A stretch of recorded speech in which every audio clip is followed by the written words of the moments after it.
Most D-Clan members are loud and obvious, like Luffy, his father, his grandfather, or Blackbeard, but some others? Well, Oda's been hiding them pretty much in plain sight, and they've already started shaking the world. So let's go through every character in One Piece who might secretly also carry the will of D. Because ever since it was revealed that Trafalgar Law and Nefertari Lily were secret D-Clan members, I've been dying to know what other characters we're suddenly gonna go learn are D's as well. And obviously with the recent reveal of Roxy Zebek and his goal of overthrowing Emu, I kind of feel like now is pretty much the perfect time to dive into what other characters might join the clan that are also so-called enemies of the gods and will help change the world of One Piece. And as you know, one of the biggest traits of the D-Clan is that they're very driven to action. Luffy declares war on the world government, Rox wants to rule the world and strolls in on Emu, Dragon is building a revolution from scratch, and now we've got Loki, Prince of the Giants, saying that he wants to bring the end of the world. To me, that's definitely a D-level goal right there. And it gets even deeper because there's very strong evidence that Joy Boy was once allied with the ancient giants, especially based on that mural with the massive figure standing behind him and everything that Rock's been saying, you know, with the Galela. And if that's true, then Loki might be a direct descendant of Joy Boy's allies, which makes him a very prime D candidate in my book, since, you know, the current D's might actually all be descendant of Joy Boy's allies in general. And with his overwhelming strength, his rebellious mindset, and his hatred for the gods of this world, he is a prime candidate for Oda to reveal a D initial, even though he doesn't have one quite yet. In fact, we don't have a last name for him altogether. And speaking of characters who carry Joy Boy's legacy, let's talk about the two men who literally helped Roger find the One Piece. Sylvus Rayleigh and Scopper Gabon, the two wings of the first Pirate King. Both of them fought beside Roger, made it to Laugh Tale, and learned the truth about the Void Century. And most importantly, Roger learned the meaning of the D initial when he reached the One Piece too, so there's just no way that Rayleigh and Scopper walked away from that without fully understanding what the will of D really meant either. And what did they do with all that knowledge? Well, they kept it alive. Rayleigh trained Luffy and helped guide him into the new world, and Scopper's here right now on Elbaf and is gonna help Luffy learn how to defeat the Holy Knights and maybe even Emu. So even though they've been chilling for all these years waiting for the right time, their actions are going to directly lead to Luffy taking down the world government, and if he is successful at the end of the story, which, fingers crossed, he's the main character, well, they're gonna have had a major part in that. Here's the really interesting twist. It does seem from chapter 1085 that people can actually choose the D initial. I mean, Ace literally told Sabo he could have it if he wanted. That line kind of changes everything. Because sure, these might just be two kids saying whatever they want, but I kind of doubt that Oda would have included that specific moment if it wasn't important. So the D might not just be passed down, people can also choose to take it on. And if anyone had the knowledge, the strength, and the right to carry that will, it would have been Rayleigh and Gabon. You know, especially with Roger turning out to be Goldie Roger and them being silver and, you know, copper. I don't know, it makes sense. Honestly, if Rayleigh walked into battle one day and dropped a Silver's D Rayleigh, I would explode, but it might be a little bit biased there because he is literally my favorite character, and Scopper coming in at a close second. But there's actually another old man I've got a little bit of a weird attraction towards. Something about his big muscles and epic scar just strike a chord in me. A loud, thunderous roar like that of King Kong. Which makes sense because I'm talking about, well, Kong, the current commander-in-chief of the world government. And considering that he's a powerful and top dog marine, much like Monkey D. Garp, and his name is a reference to another big ape, I've always had a sneaky suspicion, unfounded at all, but still, you know, had it, that Kong might have been Garp's father, uncle, or other relative, and as a result, he might be a D-Clan member too. I personally think that this would work really well in the final saga, since it'll balance out, you know, the Monkey Clan, putting two of them in the world government and two as pirates/revolutionaries. To just be perfectly real with you, I kind of feel like he seems like a really weird character if he's not attached to the Monkey Clan. He's got too many little connections and references to just be some totally random, not affiliated person in my opinion. And it would also create a totally new question, which is, why would any D-Clan member side with Emu? But hey, maybe they don't know the true nature of their clan and Imu's keeping their enemies way closer to the chest than we all thought. As the saying goes, keep your friends close and your enemies closer. And speaking of allies and enemies, let's now shift over to someone who might end up being both to Luffy in the final saga, Buggy the Clown. Or should I say, Mr. Rocks D. Buggy? Yep, we're back on that train. Because, come on, with everything that Buggy survived and achieved through sheer dumb luck, apparently, you know, he's gotta have fate on his side at the very least. But on top of all that, look very closely at the panels we get with Rocks. Like, damn me if that doesn't look exactly like Buggy here, and then the wanted poster gets even crazier, right? That can't be coincidence, and Oda loves these kinds of hints, so I really do think that Buggy has a very, very high percentage chance of being Rocks' second son. And also beyond just looks, Buggy's recent moves say a lot about his potential D status. His cross guild is openly hostile to the government, hunting down Marines and shaking up the established order, and unlike his allies Mihawk or Crocodile, he straight up now stated his intention to claim the One Piece, reviving an old dream of his, really giving me, you know, D-Clan vibes, maybe a little bit more on the Blackbeard end of things, you know, not the purest-hearted one, but still, he has the vibes. And honestly, if anyone today fits the bill for being born with the D initial, Buggy might be maybe the single front runner here. He's chaotic, strong-willed, and always moving forward, even if it's often by accident or even against his will, because the will of D is so strong with him. And then there's obviously the most legendary character who's been hiding their D the entire time, which is the undefeated monster, Down D Stairs, the top tier champion who took out Kuina. No need for more explanation here, I think. Let's move on. Instead, let's talk about a character who will never be forgotten, but you might have forgotten about him nonetheless, which is Dr. Hiriluk. Now, the D-Clan isn't just about big names and loud battles. Sometimes it's about the quiet fighters who pass on the will to the next generation. I mean, just think about Ace's mom, for instance, Portgas D. Rouge, or Professor Clover. I mean, all D's, and even Robin's giant friend Jaguar D. Sol carries that initial, so it makes sense to look at someone like Dr. Hiriluk, whose story might seem small, but still hits every single note about what the D-Clan is all about. Also, I mean, straight up look at this dude. He's rocking the same hair shape and style that Cloud D. Clover is struffing around. To me, it's almost too on the nose here, because I would suspect that Hiriluk could actually just straight up be Cloud D. Hiriluk, and that would actually explain why him and Clover have a similar arc, why Kureha knows so much about the D-Clan if they are somehow connected to Ohara. Hiriluk gave his life for an ideal bigger than himself, he resisted the corrupt King Wapol, and wanted nothing more to spread hope and freedom. All he really wanted was to cure his country with those famous cherry blossoms. His legacy didn't die with him, and it lived on in Chopper, who inherited that burning will to protect people and bring them hope and heal them. And let's not forget his very iconic line, "When does a man die? It's when he's forgotten," which kind of always tears me up a little bit when I hear that. It's been a while. Alright, well, that's the very essence of the D-Spirit to me. Smiling in the face of death and inspiring the next generation's fight. So, even though he's dead, don't count out the fact that he might have been a secret D all along, and he could have passed that on to Chopper as well. And if Hiriluk passed on the will of hope, then his fellow doctor here might be even more suspicious, because let's talk about Dr. Kureha. And let's start with some of the basics. She's somehow 141 years old, and she openly mocked the evil king of Drum Kingdom. She lives by her own rules and refuses to bow to any corrupt authority, which is another pretty popular trait amongst the Ds. But to me, the real moment that suggests that she has the D initial too was when she casually revealed that Roger's name was, well, Gold D. Roger, not Gold Roger, and that was back in chapter 154, way before any of us even knew how important that D initial even was. Which begs the question, how did she know? Like, that kind of info isn't floating around just anywhere in the One Piece world, so Kureha very clearly has some hidden knowledge tied to the Void Century, or, you know, some of the lost history. And the fact that she's kept it hidden this whole time is very suspicious to me. So whether she was born with the initial or not, Kureha does fit right into the legacy of the D-Clan, and come on, Oda, give us Kureha D. Octor or something. And if you think that name sounds silly, well, we've seen plenty of other examples of these at the start or or the end of names being turned into the D initial, like Roger himself, and even Cloud becoming Clow D Clover, right?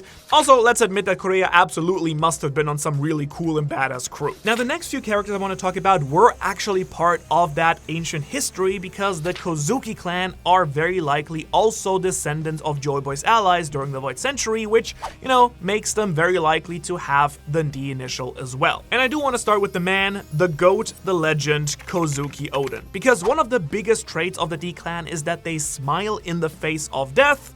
Roger did, Ace did, Luffy did it right before he was about to die at Loketown, and the Giga Chad Oden stood in boiling oil for an hour, lifted his retainers above his head, and still died laughing. That is double D level willpower if I've ever seen it, so if Oden was a secret D, that would make both Momonosuke and Hiyori potential D clan members by blood. Of course, we don't even need to stop there. The Kozuki quite literally were the people who carved the poneglyphs. That's basically the single most important thing that preserved the will of D since the Void Century, so they were definitely part of Joy Boy's closest allies. Plus, when you look at the mural with Joy Boy's allies standing tall behind him, there are samurai, which very surely must stand for the people of Wano, right? And that's just on Oden's side of things though. There's also Toki, who was Oden's wife and one of the most mysterious and forgotten characters in the show. Like, this woman is literally the only person that we know from the Void Century. She most likely jumped forward through time just to continue Joy Boy's mission and support Wano's future, and for all we know, she might straight up be related to the original members of Joy Boy's crew, or who knows, she might straight up have been one of Joy Boy's direct allies. And in that context, there is another potential D member you probably didn't expect in this video, Zunisha. Yeah, we're talking about the massive wandering elephant who's been pacing the ocean for over 1,000 years. You see, Zunisha is directly tied to Momonosuke, responds to his voice, and most importantly, was a companion of Joy Boy himself. That connection is ancient, personal, and way too specific to ignore. I mean, if Joy Boy trusted Zunisha enough to serve in the original war, that makes this elephant a true soldier of the will of D, and they are intelligent and sentient, so I would not be surprised if they had it. So I guess could their real name be Zunisha? I don't hate it. No, actually, I do hate it a little bit.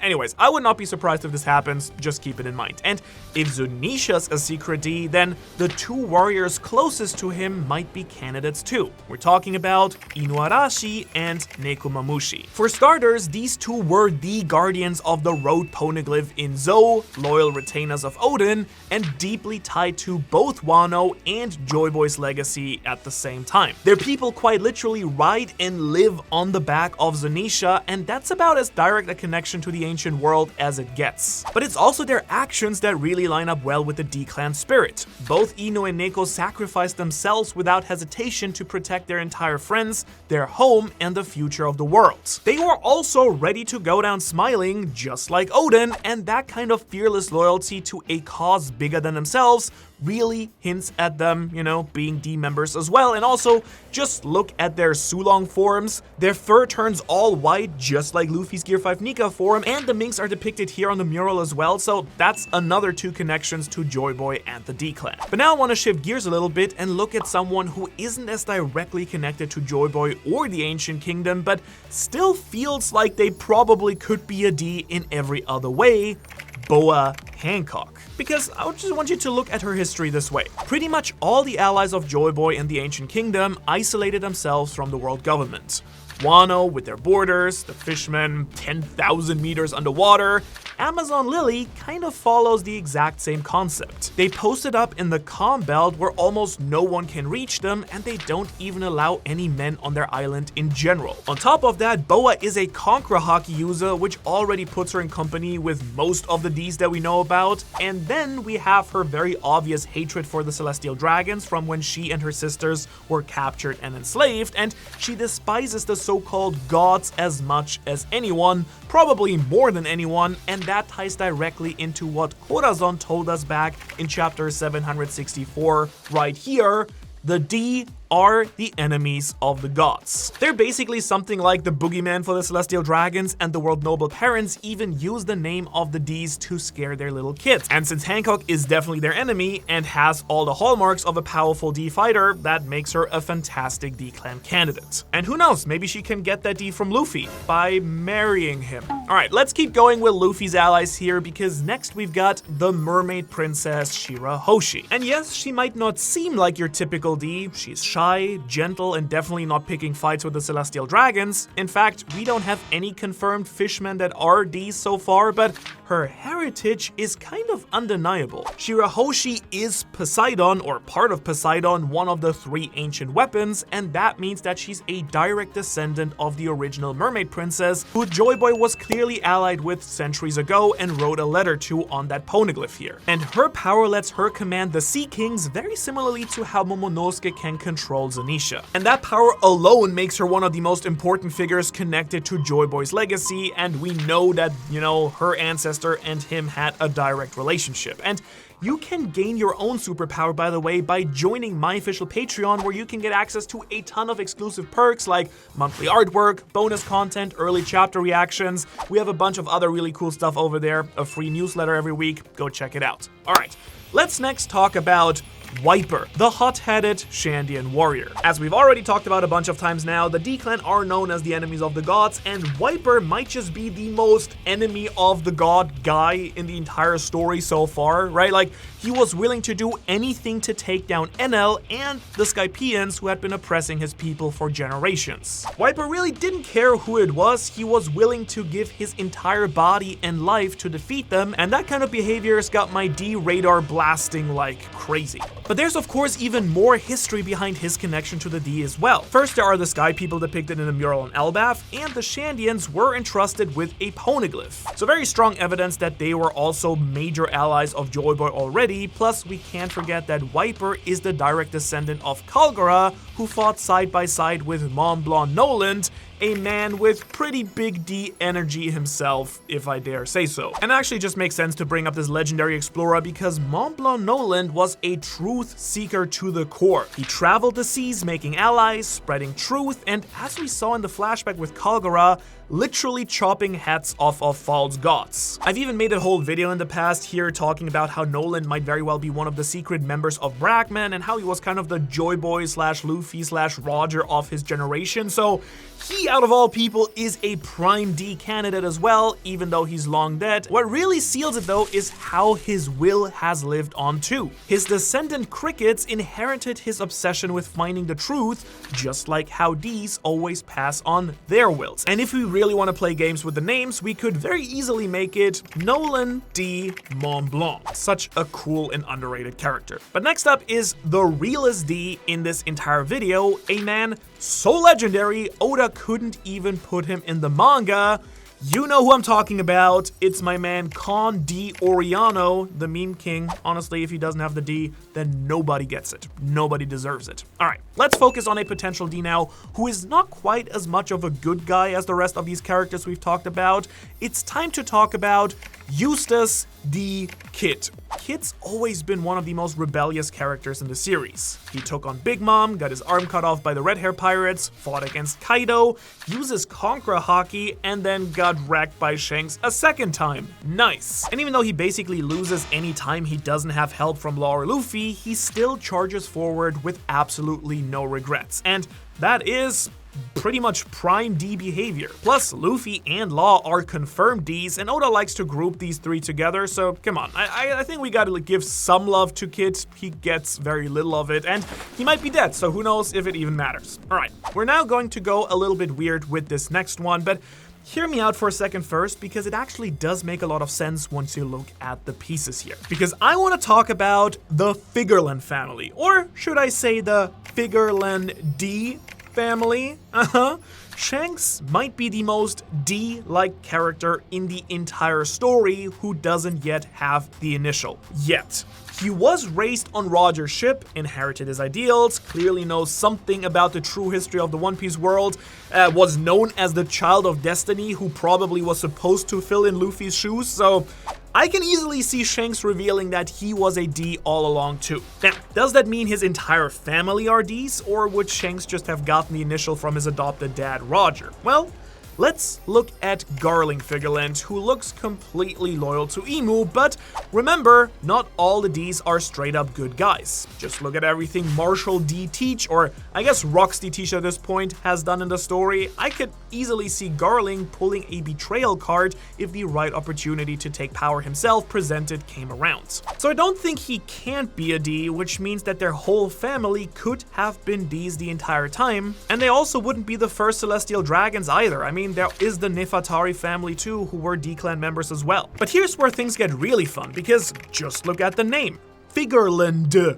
There's literally a D just hanging very, suspiciously at the end of that name. Tell me you can't picture Figarland D. Shanks being a bombshell that Oda drops in the final war arc. I mean, honestly, if we find out that the Figarlands are descendant from Joy Boy's enemies, but then, Shanks swapped to Joy Boy's side, that would be pretty peak writing, in my opinion, and kind of fit that entire what are the Figarlands even up to, like they kind of have this like their own thing going on outside of the other power structures. Very fascinating. And let's just keep riding this wave, because if we're gonna speculate about the Figarlands, then we have to talk about another major Celestial Dragon family too, the Donquixote family, right? Because for starters, come on, we have another D just hanging there at the front of their name, ready to be split off. So their family could be actually D. Onquixote. That opens the door to someone like Donquixote Rosinante, aka Corazon, being a secret D, and honestly, he kind of fits that vibe pretty decently too. Corazon kind of embodies that classic D energy. He rebelled against his evil brother, fought to protect a child, and, sacrificed himself for the one person he really loved. And just like Roger and many other Ds before him, Corazon died with a smile on his face, a classic hallmark of the D-Clan. So if the D really does stand for those who stand against the gods, then Corazon might be the best case for a Celestial Dragon who's actually a D member too. Alright, and since we're going down this path, might as well keep going. Let me cook here. Shepherd D. Summers. Need I say more? I didn't think so. Now, let's talk about Luffy's old friend Koby here. Change directions completely, because if anyone in the world government screams this is a secret D-Clan member, it's my boy right here. We know nothing about his family, and he's one of the few characters who has walked both paths in One Piece. He started off as a scared, powerless kid on Alvida's pirate crew, and then he rose through the ranks of the Marines at an insane speed. That alone makes him feel like a bridge between the two worlds. The Ds do tend to live in opposition to unjust power, and even though Koby wears a Marine uniform, he constantly is challenging the system from within, like his involvement with the secret Marine group Sword. He was the one who begged Akainu to stop the slaughter at Marineford, the one who tried to save Hancock's people, and the one who didn't even blink when standing up to Blackbeard. That does take some insane willpower and dedication. And Koby might not have the D initial yet, but he has a very clearly defined dream also. The dream to become a Marine Admiral who stands for true justice, and just like Luffy and the other Ds,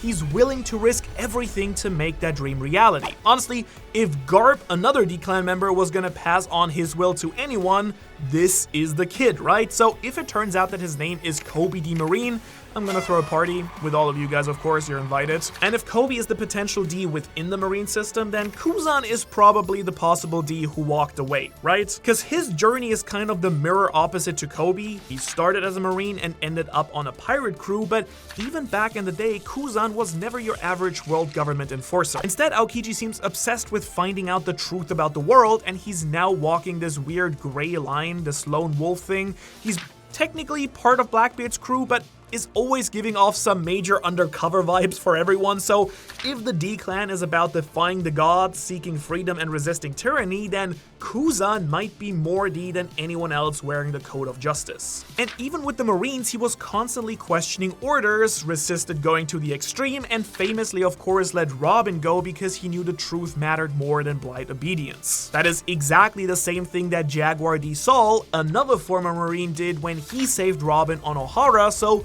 the similarities are pretty strong here. And so let's talk about the person who did make Kuzan question everything. Robin. Robin has probably the strongest case for being a secret D in the entire show, right? Her parents and basically everyone from Ohara were hunted down by the government for doing one of the things the D clan is known for, seeking the truth. They weren't chasing weapons or power, they just wanted to uncover the past. And Robin inherited all of that. Their knowledge, their dream, and most importantly, their will. She's also constantly surrounded by other D-Clan members, Luffy, Saul, even Dragon, and even when the entire world called her a demon, she kept pushing forward to find the truth about the Void Century. She doesn't want glory or revenge, just the answers that the so-called gods have tried to erase, and she's one of the greatest threats to the world nobles because of her ability to read the poneglyphs that hold the true history. Plus, we've already speculated that she might be Dragon's or maybe Roger's daughter, so if anyone deserves that middle initial, I think it's gonna be Nico D. Robin. But I also want to talk about another potential D Straw Hat, Nami. Yeah, okay, we know that she doesn't have the initial, but come on, like, she has the strongest Conqueror's Haki in the crew, at least when it comes to punishing Luffy. If D stands for danger, then Luffy feels it every time she winds up for a punch, but in all seriousness here, Nami has shown plenty of D traits throughout the entire show. She sacrificed herself for her village, infuriating Arlong's crew and saving every single berry that she could to buy all their freedom. She's also one of the crew's boldest explorers. She has the same reckless curiosity that drives all the D-Clan members, and we also know nothing about her true origins, so she's got everything you need for a potential D-family reveal in the future. And of course, Nami has secretly one of the most important roles of any D in the story by making the first real entire map of the entire world, but she wouldn't be the only one with a vital role. I mean, just look at Dragon, who's literally taking on the world government, or Saul, who's putting his life on the line to protect the true history. There are so many D-Clan members who have major roles in the story, and I broke down every single one of them in this video right here. As always though, thanks so much for watching, and a super special thank you to all the fantastic Patreons right here. I will see you in the next one. See you then. Goodbye. Video over. All right.